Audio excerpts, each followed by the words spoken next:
بسم اللہ الرحمن الرحیم۔ السلام علیکم ورحمۃ اللہ وبرکاتہ۔ عزیز طلباء و طالبات، ہم کتاب دروس البلاغہ سے علم معانی کا بیان پڑھ رہے تھے۔ علم معانی چونکہ 8 ابواب اور ایک خاتمے پر مشتمل ہے، ان 8 ابوابوں میں سے ہم 5واں باب الباب الخامس فی الاطلاق والتقیید پڑھ رہے تھے۔ میں مختصراً پھر سے دہرا دیتا ہوں تاکہ ذہن نشی ہو جائے۔ مطلق اور مقید، اطلاق اور تقیید کس کو کہتے ہیں؟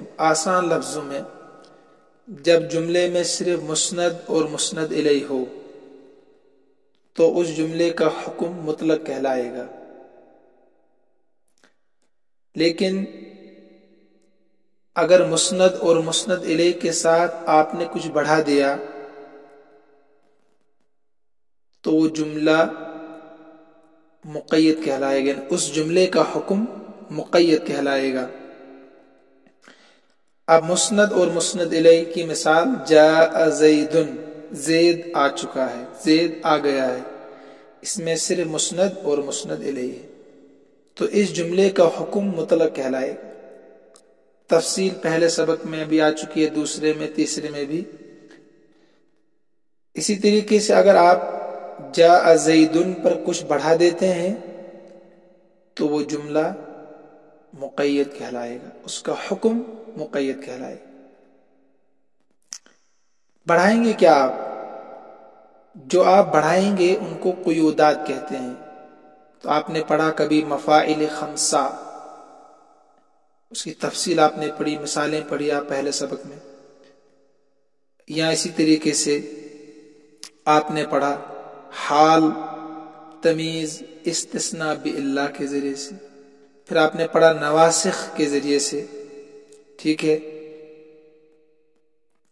نواسخ میں آگے افعال ناقصہ وغیرہ وغیرہ، شرط، نفی، تو ان کے ذریعے سے اس جملے کا حکم مقید کہلاتا ہے۔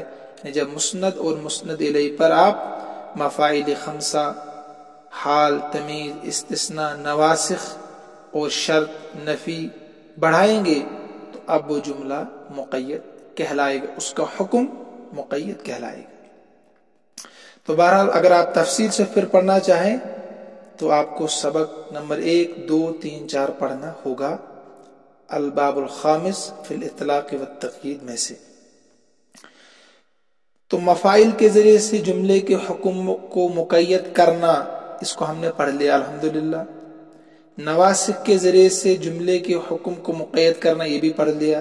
شرط کے ذریعے سے، نفی کے ذریعے سے جملے کے حکم کو جو مقید کیا جاتا ہے، وہ قید ہو جاتا ہے ایک مخصوص صفت کے ساتھ، یہ مکمل ہو چکا ہے۔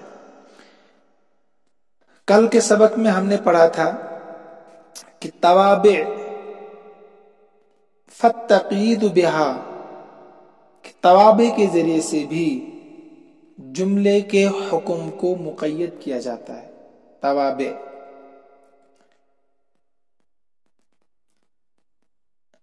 اور توابع میں سے پھر توابع کی تعریف بھی آ چکی تھی کل کے سبق میں تفصیل کے ساتھ۔ اس میں سب سے پہلی چیز تھی صفت۔ کیا تھی؟ صفت۔ تابع ہر وہ اسم، دوسرا اسم جو اپنے ماقبل اسم کے ایک ہی جہت سے اعراب میں موافق ہو۔ میں نے بتایا تھا کہ اگر پہلا اسم فاعلیت کی بنا پر مرفوع ہے تو دوسرا بھی فاعل ہونے کی وجہ سے مرفوع ہوگا۔ اگر پہلا اسم مفعولیت کی بنا پر منصوب ہوگا تو دوسرا بھی مفعولیت کی بنا پر ہوگا۔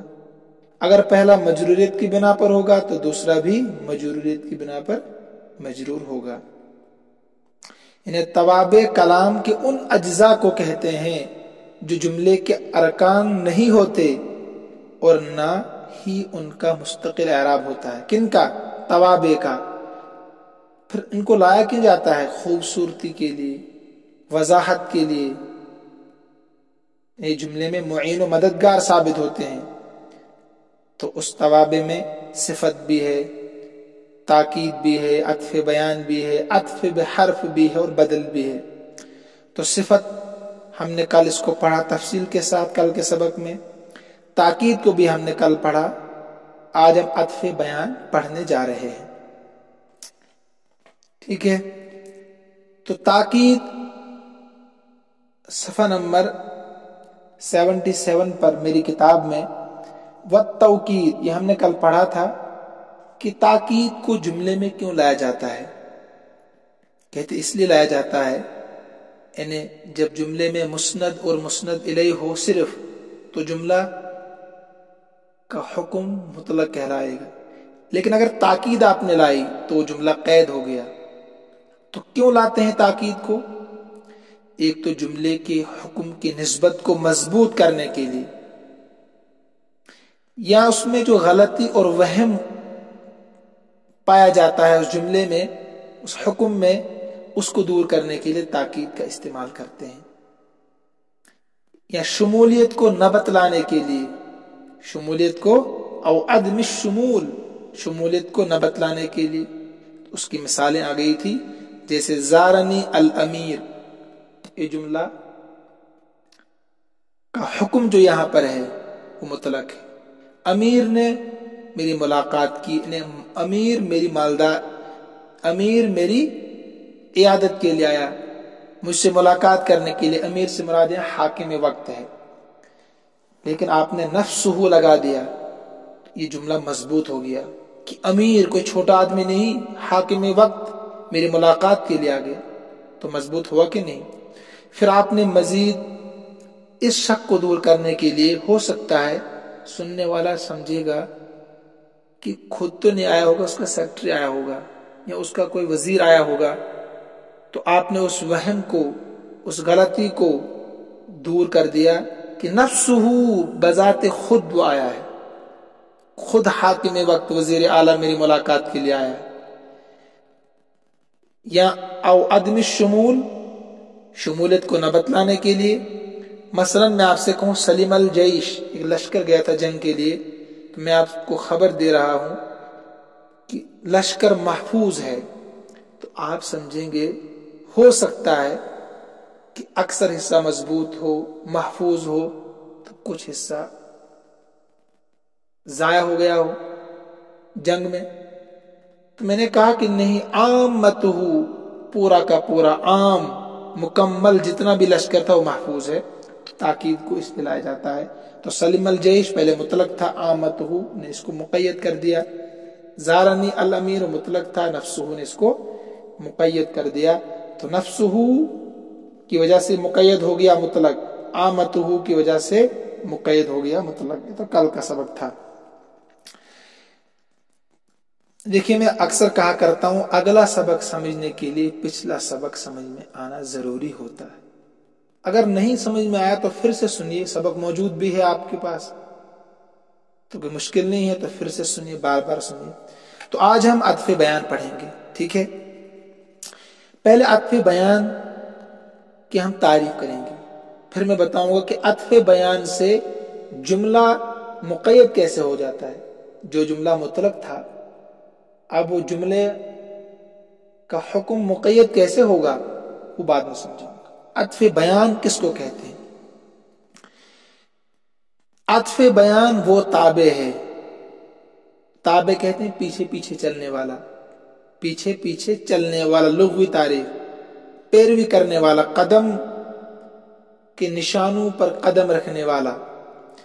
تو عطف بیان وہ تابع ہے جو صفت تو نہیں ہوتا، صفت تو وہ نہیں ہوتا جو کتاب میں ہے، لیکن اپنے مطبوع کو واضح کر دیتا ہے۔ مثلا میں آگے چل رہا ہوں، آپ میرے پیچھے چل رہے ہیں، میرے نقش قدم پر چل رہے ہیں، تو میں مطبوع ہوں، آپ تابع ہیں۔ جس کے نقش قدم پر آپ چل رہے ہیں نا، تو وہ مطبوع کہلائے گا اور آپ تابع کہلائیں گے۔ تو کہتے ہیں کہ عطف بیان صفت نہیں ہوتا ہے، لیکن مطبوع کو واضح کر دیتا ہے، مطبوع کو واضح کر دیتا ہے۔ اور وہ عطف بیان ہوتا کیا ہے؟ جب صفت نہیں بنتا ہے تو پھر ہوتا کیا ہے؟ مثلا مطبوع، اس کو مجھے سمجھ لیجئے آپ، میں مطبوع ہوں، میرے دو مشہور نام ہیں، یہ اتفاقاً میں نے کہا تھا، چلو آپ کو یہاں سمجھ میں آ جائے گا. میرے دو مشہور نام ہیں، مطبوع، لیکن ان میں سے ایک کم مشہور ہے، ایک زیادہ مشہور ہے. تو مطبوع کے دو مشہور ناموں میں سے ایک مشہور نام ہوتا ہے. سمجھ میں آ رہا آپ کو؟ عطف بیان کہتے کس کو ہے؟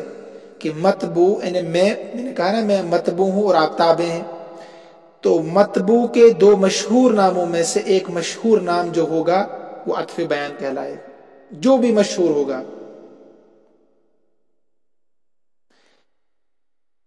ایک علم ہوتا ہے اور دوسرا کنیت.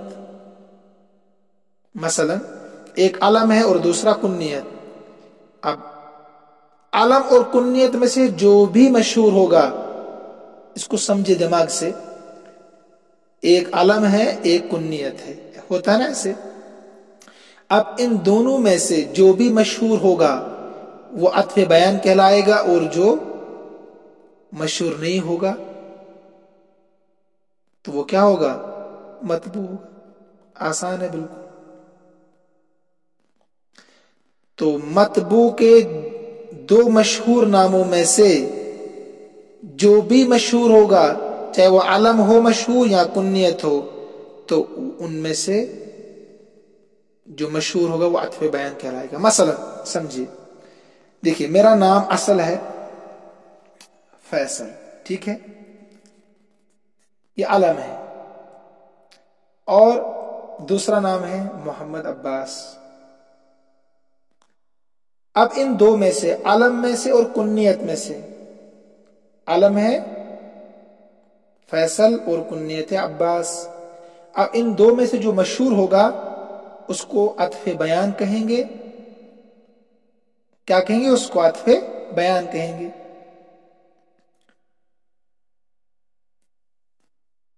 اب غیر مشہور نام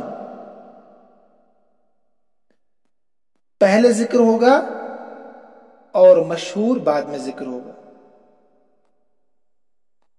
کیوں؟ تاکہ مطبوع واضح ہو جائے، تاکہ میں مطبوع ہوں، تاکہ میں واضح ہو جاؤں.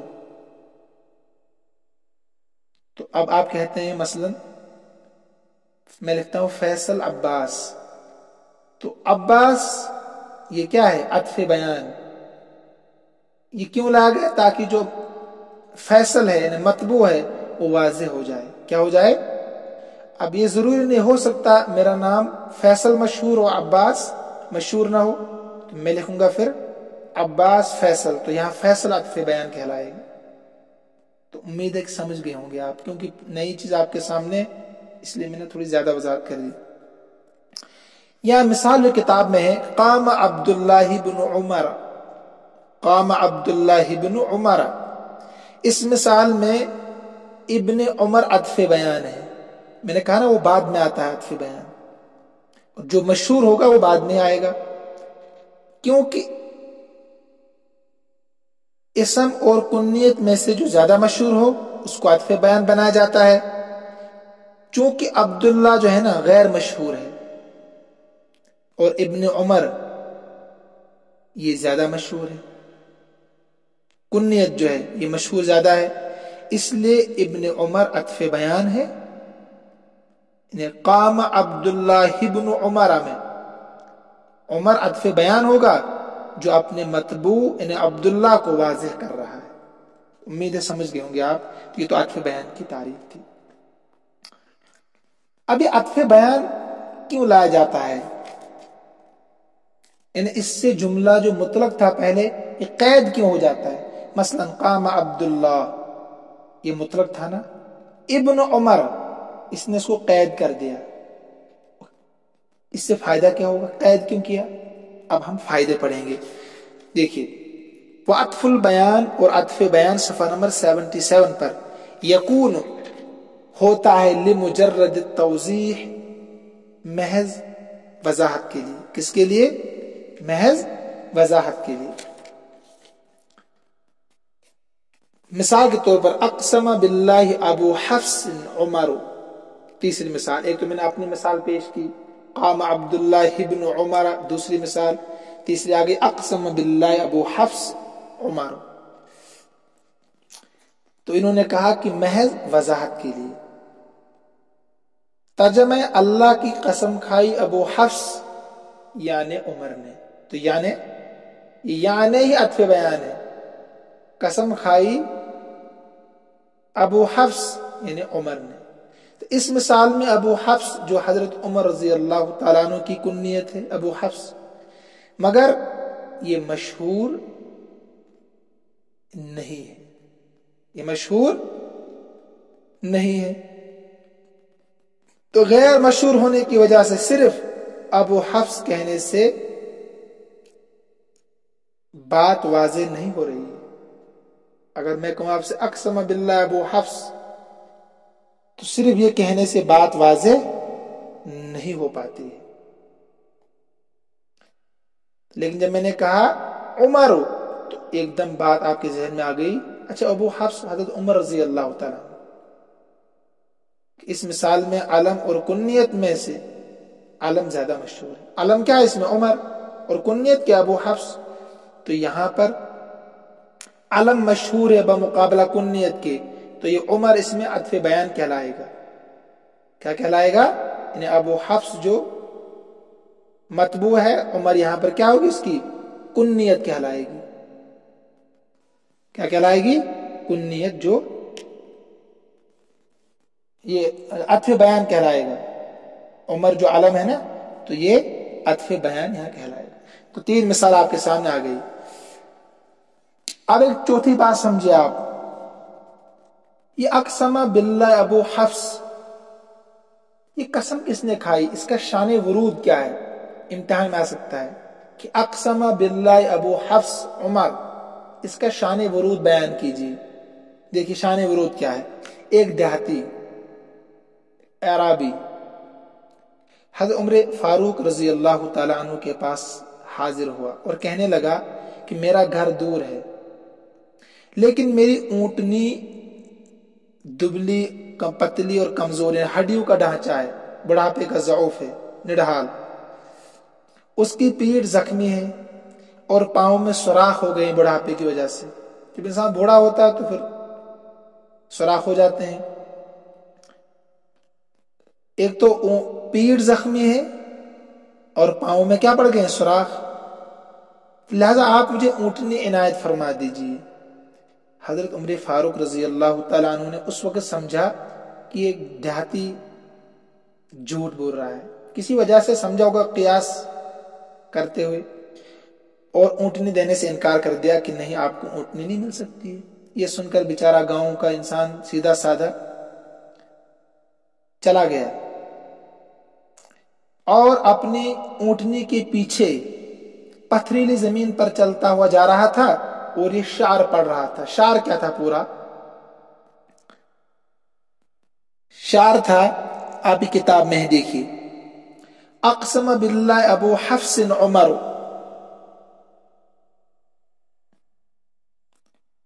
ما مشها من نقب ولا دبر، من نقب ولا دبر، اغفر له اللهم ان كان فجر. اغفر له یا فاغفر اللهم ان كان فجر. یہ پورا شعر آپ یاد کیجیے گا.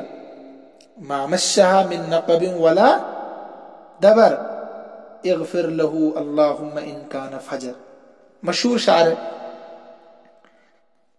اس کا مطلب ہے ابو حفص یعنی عمر، عطف بیان آ گیا نا عمر. ابو حفص یعنی عمر نے اللہ کی قسم کھائی کہ اس کی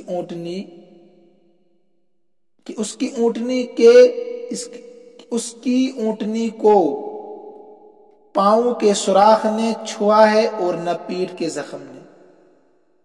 ما مشہ من نقب ولا دبر، کہ اس کی اونٹنی کو نہ تو پاؤں کے سوراخ نے چھوا ہے اور نہ پیٹھ کے. نقبن پاؤں کے سوراخ نے، دبرن پیٹھ کے سوراخ نے. ما مسہا نہیں چھوا ہے اس کو.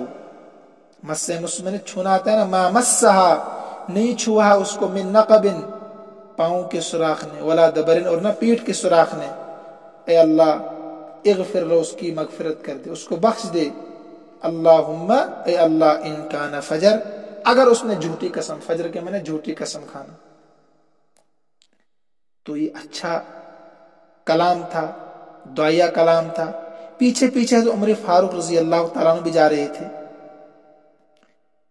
جب انہوں نے کلام سنا ان کو اچھا لگا، انہوں نے کہا اللہم صدق، اللہم صدق، اے اللہ تو اس اعرابی کے قول کو سچا کر دے، انہیں میری مغفرت کر دے، آمین گویا کہہ رہے تھے۔ تو عمر فاروق نے اس کا ہاتھ پکڑا اور فرمایا کہ اپنی اونٹنی سے سامان اتارو۔ بیچارے نے سامان اتارا تو واقعتاً وہ اونٹنی بیمار بھی تھی اور کمزور بھی تھی۔ پھر حضرت عمر فاروق رضی اللہ تعالیٰ عنہ نے اس اعرابی کو، اس دیہاتی کو اپنا اونٹ، اپنا ذاتی اونٹ بھی دیا اور راستے میں کھانے کے لیے سامان بھی دیا، پہننے کے لیے کپڑے بھی دے دیے۔ تو یہ اس اقسم باللہ ابو حفص عمر کا شان ورود تھا، اس کو یاد کیجیے گا۔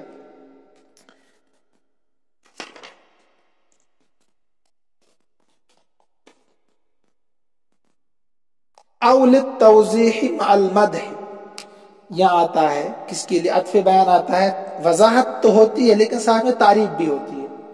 اوپر کی مثال صرف وضاحت کی تھی، دوسری مثال ہے کہ وضاحت بھی ہوتی ہے ساتھ میں تعریف بھی ہوتی ہے۔ مثلا جعل اللہ الکعبۃ البیت الحرام قیاما للناس، اللہ نے بنایا ہے خانہ کعبہ، جعل اللہ، اللہ نے بنایا، الکعبۃ خانہ کعبہ، البیت الحرام یعنی بیت الحرام کو، یعنی یعنی البیت الحرام آگے عطف بیان، یعنی بیت الحرام کو۔ جب یعنی آئے نا اردو میں سمجھ جانا کہ اس کے بعد عطف بیان ہوگا۔ یہ آپ کو میں ایک موٹی سی بات بتا رہا ہوں، تو یعنی آ گیا تو سمجھ جانا چاہیے کہ عطف بیان ہوگا۔ یعنی بیت الحرام کو لوگوں کے لیے، قیام للناس، للناس لوگوں کے لیے، قیام کا ذریعہ، ٹھہرنے کا ذریعہ۔ اس مثال میں البیت الحرام کعبہ سے عطف بیان ہے، کعبہ متبوع البیت الحرام عطف بیان ہے، جس سے کعبہ کی وضاحت بھی ہو رہی ہے نا، وضاحت ہو رہی ہے نا، الکعبہ یعنی بیت الحرام، اور ساتھ میں تعریف بھی ہے۔ ساتھ میں کیا ہے؟ تعریف بھی ہے۔ وضاحت تو ہو رہی ہے تو آپ کو سمجھ میں آ رہا ہے کہ کعبہ یعنی بیت الحرام، لیکن تعریف کیسے ہے؟ دیکھیے تعریف اس طرح سے اس میں ہے کہ کعبہ ایسا حرمت والا گھر ہے، حرام کے معنی کیوں لائے اس میں؟ بیت الحرام کو، اللہ کے گھر کو الحرام ساتھ میں کیوں لگاتے ہیں؟ کہ جس میں فسق، فجور، لڑائی جھگڑا، قتل، غارت سب حرام ہے۔ اگر کوئی قتل کر کے بھی وہاں پہنچ جائے نا، اس کو قتل وہاں نہیں کیا جا سکتا، اندر کسی کو گالی دینا، کسی سے لڑائی کرنا وہاں حرام ہے۔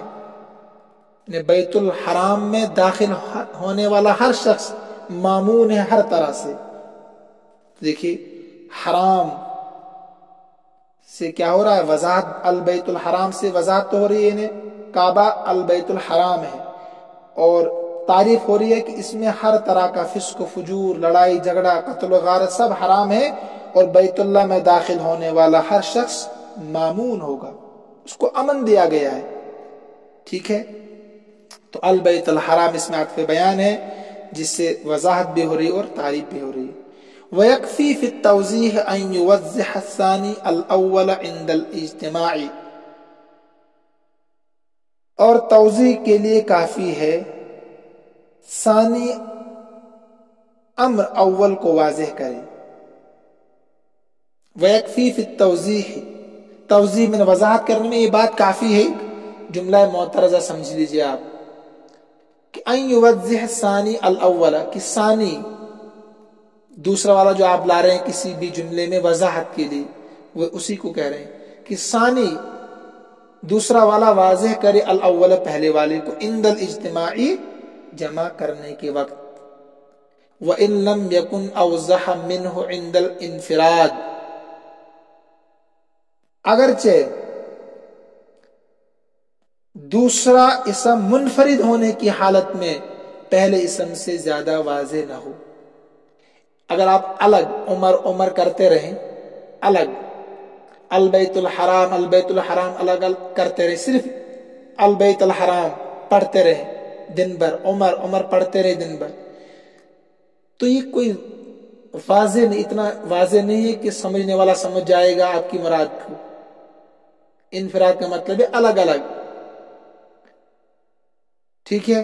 لیکن اگر آپ نے اس کو ابو حفص کے ساتھ عمر، عمر کے ساتھ ابو حفص کو ملا دیا، البیت الحرام کے ساتھ کعبہ کو ملا دیا، تو اب دیکھیے البیت الحرام کعبہ کی وضاحت کر رہا ہے، عمر ابو حفص کی وضاحت کر رہا ہے.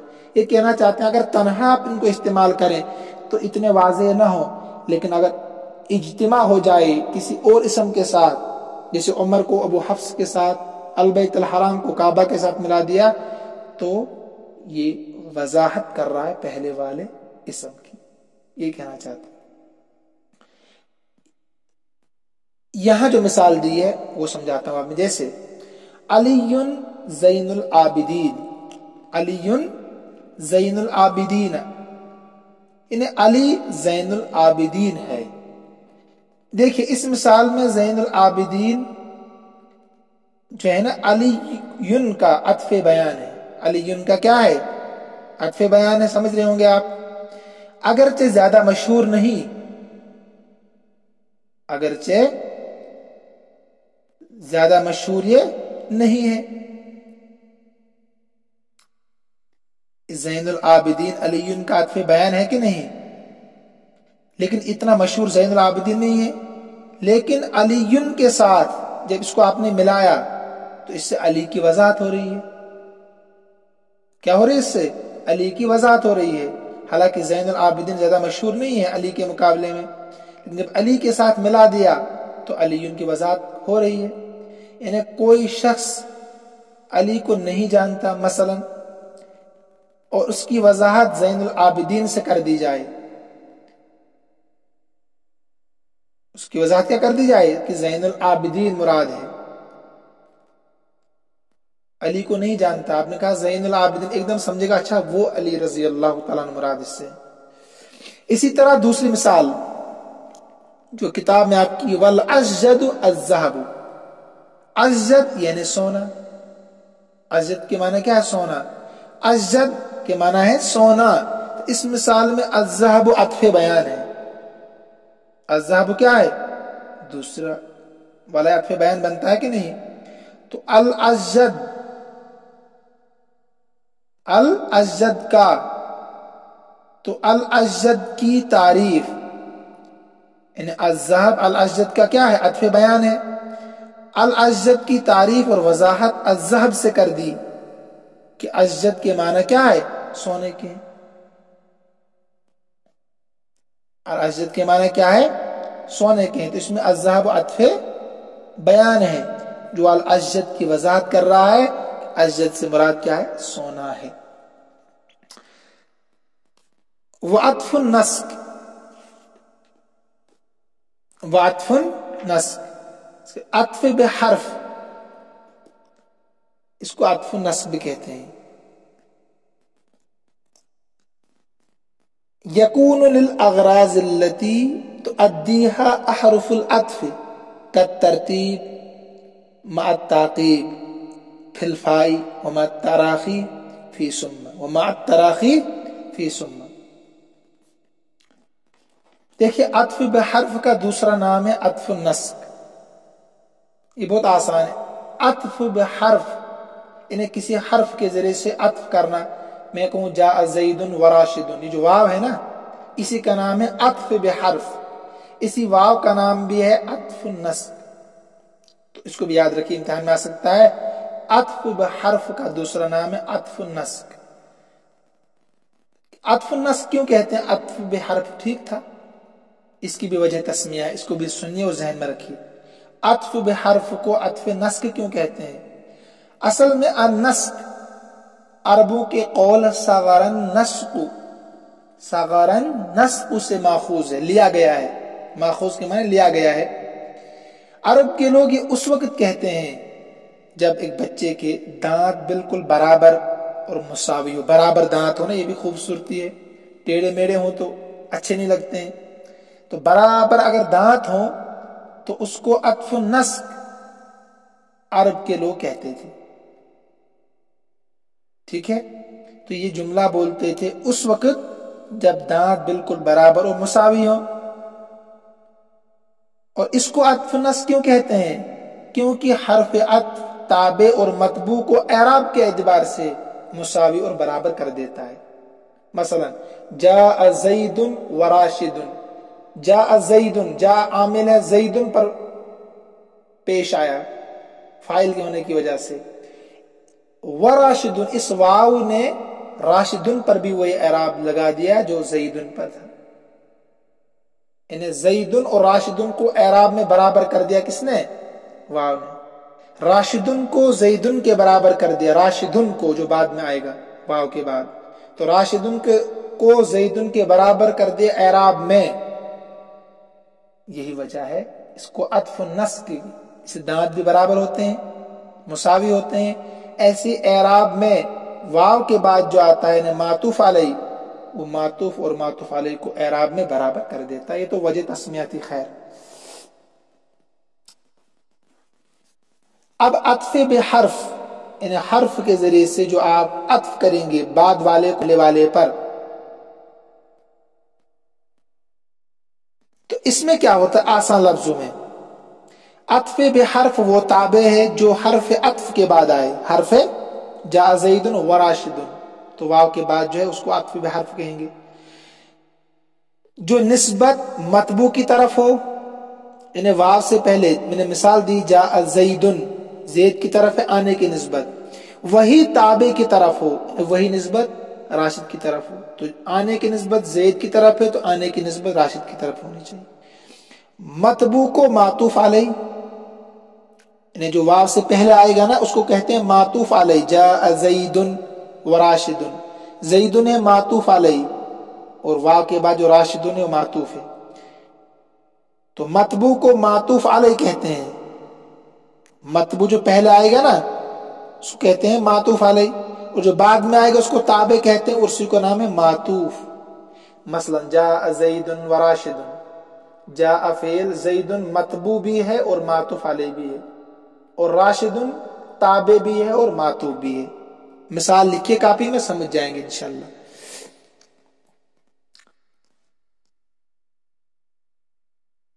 لیکن اس کی شرط ہے کہ اس کے اور متبوع کے درمیان حرف عاطفہ میں سے کوئی حرف ہونا چاہیے. جاء زید و راشد، تو آگے نا واو، اگر واو نہیں ہوگا تو پھر یہ نہ معطوف علیہ کہلائے گا اور نہ معطوف کہلائے گا. تو معطوف علیہ اور معطوف کہلانے کے لیے دو اسموں کے درمیان میں حروف عاطفہ میں سے کوئی حرف ہونا چاہیے. ٹھیک ہے؟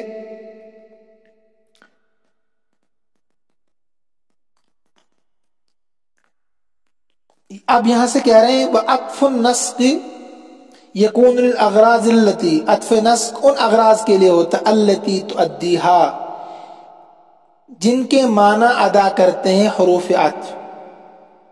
تو یہ حروف عطف بھی الگ الگ معنی کے لیے آتے ہیں، واو الگ کے لیے، فا الگ کے لیے، ثم الگ معنی کے لیے آتے ہیں نا. اسی کو الَّتِي تُؤَدِّيهَا احرف العطف، جن کے معنی حروف عطف ادا کرتے ہیں. کالترتیب مع التعقیب، جیسے کہ ترتیب مع التعقیب، ترتیب مع التعقیب.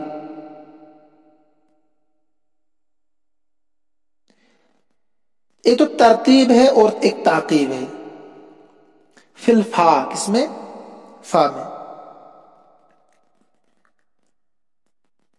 مثلا میں کہوں آپ سے جاءنی زید فعمر، اس مثال میں فا عطف، فا حرف عطف ہے نا، ترتیب مع تعقیب کے لیے فا نے اس بات کو بتا دیا کہ یہاں ترتیب ہے. پہلے زید آیا ہے، جاءنی زید فعمر، ترتیب بتا دی کہ پہلے زید آیا بعد میں امر آیا ہے. اور ساتھ تعقیب کا بھی فائدہ دیا کہ زید کے فوراً بعد امر آیا. ایسا نہیں کہ آج زید اگلے سال امر، یہ تعقیب ہے فوراً بعد. یہ تو ترتیب کہ پہلے زید پھر امر، اور تعقیب کہ بیچ میں گیپ نہیں ہے 2-4 دن کا، بلکہ فوراً. تو فا کس کے لیے آتا ہے؟ تعقیب کے، ترتیب کے لیے تعقیب کے ساتھ. تراخی ثم کے اندر ہے، تراخی اس کے اندر، وما تراخی، اور تراخی کے ساتھ فی ثم، کس میں؟ ثم میں. مثلا آپ کو کہنا ہے کہ زید تو 10 بجے صبح آیا لیکن شام کو 10 بجے خالد آ گیا، تو اب پھا لائیں گے آپ. ترتیب تو ہے کہ پہلے زید آیا پھر خالد، لیکن بیچ میں آپ گیپ کا کوئی اعتبار نہیں کرتے کب آیا کب نہیں، تو یہاں فا آئے گا. ٹھیک ہے. مثلا جاء زید ثم خالد، اس مثال میں ثم نے تراخی کا فائدہ دیا، لیکن مہلت کے ساتھ کہ پہلے زید آیا پھر کچھ دیر بعد کیا گیا؟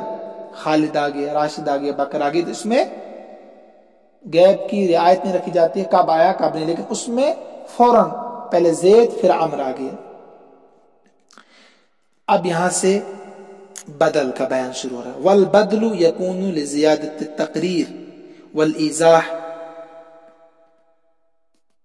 بدل کس کو کہتے ہیں؟ پہلے تعریف سمجھیے. بدل وہ تابع ہے، جسے آپ نے پڑھا نعت صفت وہ تابع ہے، پڑھا نا آپ نے. اس کے بعد آپ نے پڑھا عطف بیان وہ تابع ہے. اسی طریقے سے بدل وہ تابع ہے جو بعد میں آتا ہے، وہ کسی کے پیچھے پیچھے چلتا ہے. ایسے ہی بدل بھی تابع ہوتا ہے. بدل وہ تابع ہے کہ مطبوع کی طرف جس چیز کی نسبت کی گئی ہو، ہو بہو اسی چیز کی نسبت تابع کی طرف کی گئی ہو. یعنی جو نسبت میری طرف، ہو بہو وہی نسبت میرے پیچھے چلنے والے کی طرف. میں آسان لفظوں میں سمجھانے کی کوشش کر رہا ہوں، شاید کہ اتر جائے تیرے دل میں میری بات، اس لیے میں آسان مثالیں بتا رہا ہوں اپنی. تو میں جس چیز کی نسبت میری طرف ہو رہی ہے اسی چیز کی نسبت میرے پیچھے چلنے والے کی طرف بھی ہو رہی ہو بعینہ،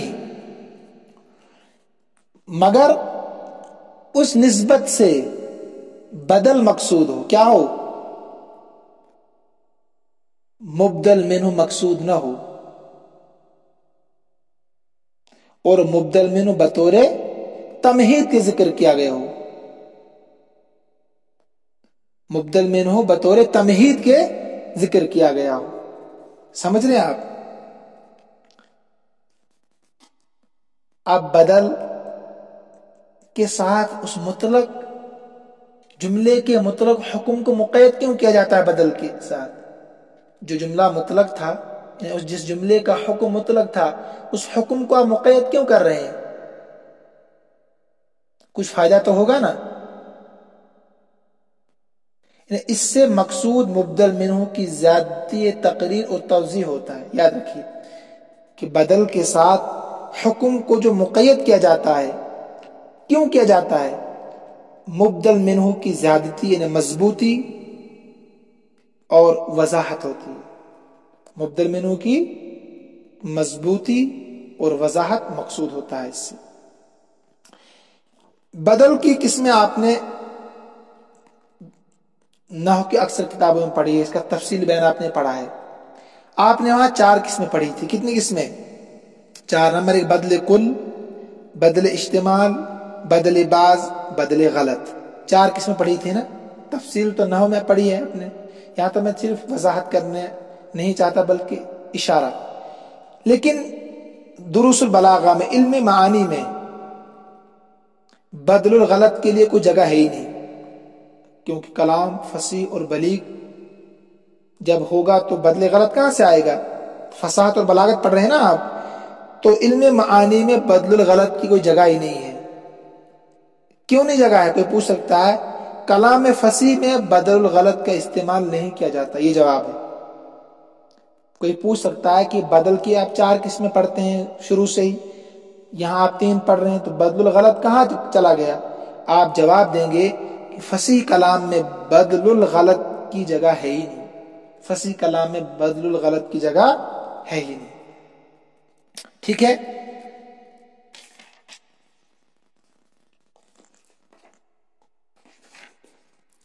اب تفصیل آپ کتابوں میں پڑھیں. بدل الغلط کس کو کہتے ہیں؟ بدل الکل کس کو کہتے ہیں؟ جو بلاغت میں ہے، فصاحت میں ہے.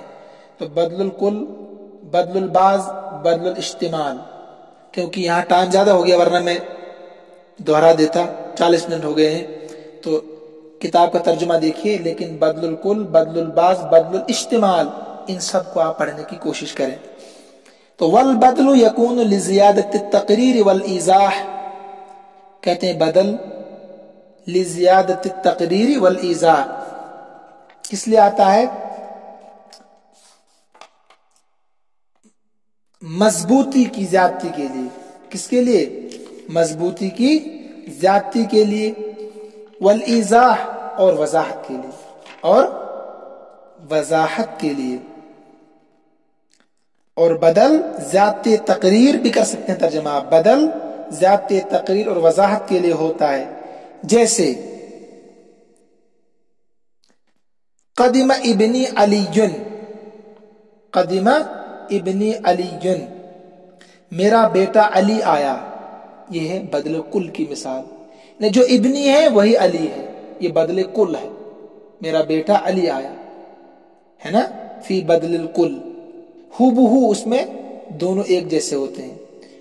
سافر الجند اغلبہ، سافر الجند اغلبہ، لشکر کا اکثر حصہ سفر میں روانہ ہو گیا، یہ بدل البعض میں، فی بدل البعض، دیکھیے کل کا اکثر حصہ، یعنی لشکر کا اکثر حصہ چلا گیا، 70% چلا گیا، 30% رہ گیا، تو یہ بدل بعض، یعنی بعض حصہ۔ وَنَفْعَنِي الْأُسْتَاذُ عِلْمُهُ، اور نفع دیا مجھے استاذ نے، یعنی اس کے علم نے، یعنی اس کے علم نے، یہ بدل اجتمال ہے۔ کیا ہے؟ بدل الاجتمال۔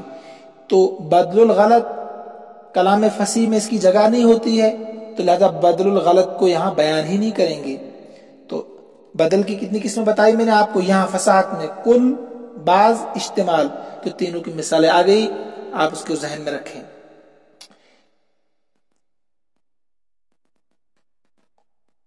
تو مثلا قدم ابنی علی، میرا بیٹا علی آیا، اس مثال میں ابنی جو ہے نا یہ مبدل منہ ہے، اور علی بدل ہے، ابنی کا مدلول، علی کا مدلول ایک ذات ہے، یعنی جو ابنی ہے وہی علی ہے، اور بدل مبدل منہ کی وضاحت کر رہا ہے نا، ابنی مبدل منہ ہے نا، اور علی بدل ہے، تو بدل جو ہے مبدل منہ کی وضاحت کر رہا ہے، ٹھیک ہے۔ اسی طریقے سے بدل البعض کی مثال، سافر الجند اغلبہ، سفر کیا اکثر لشکر نے، اس مثال میں الجند مبدل منہ ہے، اور اغلبہ یہ بدل ہے، کس سے؟ الجند سے، اور اغلبہ لشکر کے حصوں میں سے ایک حصہ ہے، تو یہاں اغلبہ الجند کی وضاحت کر رہا ہے، یہاں اغلبہ الجند کی کیا کر رہا ہے؟ وضاحت کر رہا ہے۔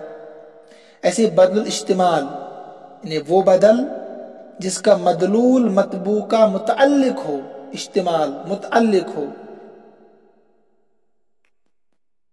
بعض کہتے ہیں کہ بدل الاجتمال وہ بدل ہے کہ جس کا مبدل منہ سے کچھ لگاؤ اور تعلق ہو، جیسے نفعنی الاستاذ علمہ، کہ نفع دیا مجھے استاذ کے علم نے، تو اس مثال میں علمہ بدل الاجتمال ہے، اور اس کا الاستاذ سے تعلق اور لگاؤ ہے، استاد سے تعلق اور لگاؤ ہوتا ہی ہے، اور علمہ استاذ کی وضاحت بھی کر رہا ہے کہ اس کے علم نے مجھے کیا دیا ہے؟ فائدہ دے دیا ہے۔ تو 5 باب مکمل ہو چکے ہیں، ان 5 بابوں میں سے آپ کو اکثر سوالات آئیں گے، جو 6واں، 7واں اور 8واں ہے، جو 8 باب ہیں نا علم معانی میں۔ اگلے سبق میں ان 8 ابوابوں کا خلاصہ اور نچوڑ میں بیان کرنے کی کوشش کروں گا، کیونکہ مکمل تو نہیں ہو پائے گا، تو آخری سبق میں ان تینوں ابواب اور خاتمے کا نچوڑ انشاءاللہ بیان کروں گا، وہ بھی آپ سنیں، ضرور سنیں، اس میں بھی ایک سوال ضرور آئے گا انشاءاللہ الرحمن۔ تو لہذا 5 ابواب مکمل ہو گئے۔ تم الباب الخامس فی الاطلاق والتقیید بحمد اللہ تعالی۔ اللہ ہم سب کو اپنے امن و امان میں رکھے، اپنی حفاظت میں رکھے۔ ھذا من عندی واللہ اعلم واحکم واتم وما توفیقی الا باللہ علیہ توکلت والیہ